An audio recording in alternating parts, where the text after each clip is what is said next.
I know, alam ko late post na to, pero gusto ko lang i-share itong napakagandang memory, ang media noche namin dito sa Germany.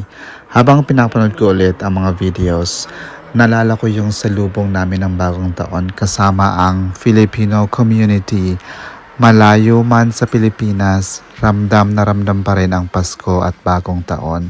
Siyempre, hindi mawawala ang handa, ang daming pagkain. Parang nasa Pinas lang.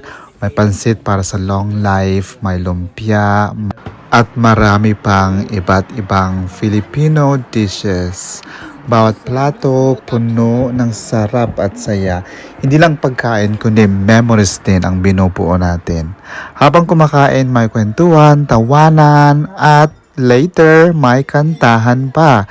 Dito mo mararamdaman na kahit nasa abroad ka, may pamilya ka pa rin.